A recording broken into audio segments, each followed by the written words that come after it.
Selamat siang teman-teman, saya Yulita Maria Dwiatri, NIM 182114053.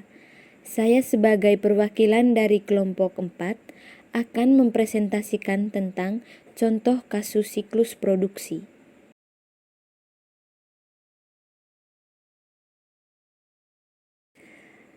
Kami mengambil contoh kasus PT Gajah Sakti dari internet. Baik, di sini saya akan menjelaskan tentang profil PT Gajah Sakti, data kegiatan dan produksi, serta ancaman yang dialami selama proses produksi dilakukan. Namun, terlebih dahulu, saya akan menjelaskan tentang diagram konteks siklus produksi seperti yang muncul pada PPT teman-teman sekalian. Diagram ini menunjukkan bagaimana siklus produksi dihubungkan dengan subsistem lain dalam sistem informasi sebuah perusahaan. Sistem informasi siklus pendapatan menyediakan informasi seperti pesanan pelanggan dan perkiraan penjualan yang digunakan untuk merencanakan tingkat produksi dan persediaan. Sebagai balasannya, sistem informasi siklus produksi mengirimkan informasi ke siklus pendapatan mengenai barang jadi yang telah diproduksi dan tersedia untuk dijual. Informasi mengenai kebutuhan bahan baku dikirim ke sistem informasi siklus pengeluaran dalam bentuk permintaan pembelian. Sebagai gantinya, sistem siklus pengeluaran menyediakan informasi mengenai perolehan bahan baku dan juga mengenai pengeluaran lain yang dimasukkan ke dalam overhead pabrik. Informasi mengenai kebutuhan tenaga kerja dikirim ke siklus sumber daya manusia yang sebagai balasannya menyediakan data mengenai biaya dan ketersediaan tenaga kerja. Terakhir, informasi mengenai harga pokok produksi akan dikirim ke sistem buku besar dan pelaporan informasi.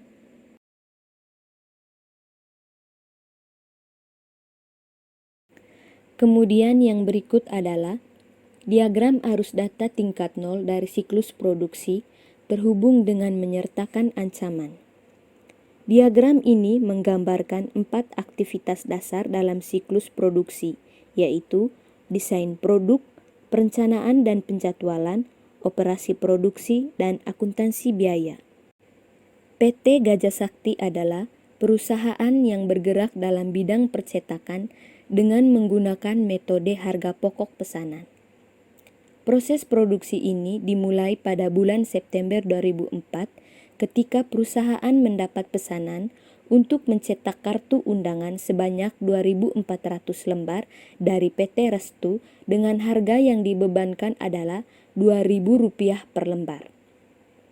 Pada bulan yang sama, perusahaan juga menerima pesanan sebanyak 100 spanduk dari PT Insani dengan harga Rp200.000 per buah. Pesanan dari PT Restu diberi nomor KU01 dan pesanan dari PT Insani diberi nomor SP02. Setelah pesanan dari pelanggan masuk, langkah selanjutnya adalah perencanaan dan penjadwalan yang dimana di dalamnya termasuk bahan baku, daftar operasi, pesanan dalam proses, dan produk jadi atau barang jadi. Dilihat dari data kegiatan dan produksi yang disajikan oleh PT Gajah Sakti, pada tanggal 4 September 2004, dibeli bahan baku dan bahan penolong dengan cara kredit, yakni sebagai berikut. Yang pertama, bahan baku. Ada kertas untuk undangan seharga Rp1.350.000. Kemudian kain putih 600 meter seharga Rp4.125.000. Yang kedua, bahan penolong. Bahan penolong X1 seharga Rp300.000, bahan penolong X2 Rp170.000.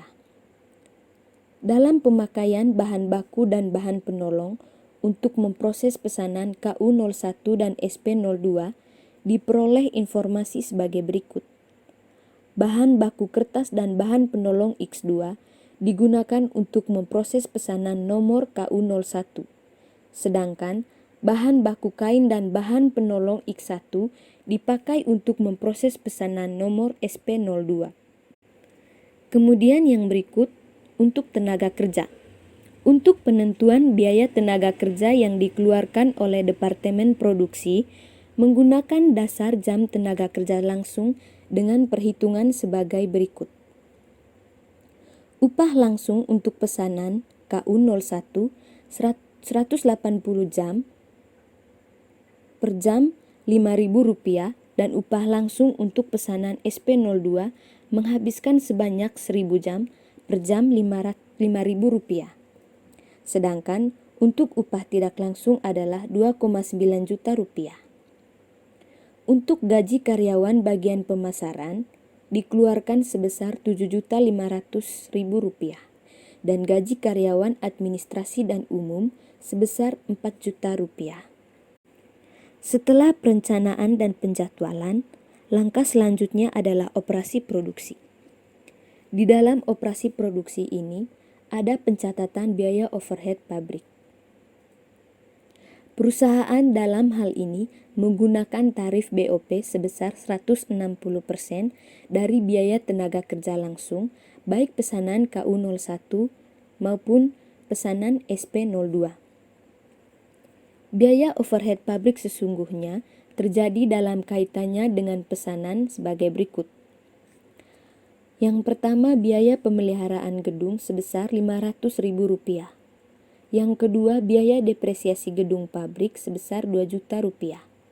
Yang ketiga, biaya depresiasi mesin sebesar Rp1.500.000. Yang keempat, biaya pemeliharaan mesin sebesar Rp1 juta. Yang kelima, biaya asuransi gedung pabrik dan mesin sebesar Rp700.000. Pencatatan harga pokok produk jadi. Berdasarkan informasi untuk pesanan nomor KU01 telah selesai dikerjakan. Yang berikut, pencatatan harga pokok produk dalam proses. Berdasarkan informasi, diketahui bahwa untuk pesanan nomor SP02 masih dalam proses penyelesaian. Yang berikut, pencatatan harga pokok produk yang dijual. Pesanan nomor KU01 telah diserahkan kepada pemesan, dan dari penyerahan tersebut, pemesanan membayar dengan cara kredit. Setelah operasi produksi selesai, langkah terakhir adalah akuntansi biaya yang dimana di dalamnya ada data penggunaan bahan baku, biaya tenaga kerja langsung, penggunaan mesin dan peralatan, dan biaya overhead pabrik. Semua datanya tadi telah saya sajikan. Dan yang terakhir adalah ancaman.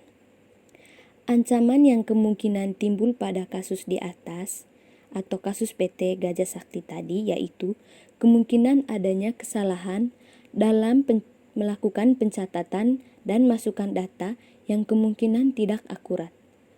Prosedur pengendalian terbaik adalah dengan mengotomatisasikan pengumpulan data dengan menggunakan pemindai kode garis, pembaca kartu, dan alat lainnya. Demikian presentasi dari kelompok kami. Terima kasih.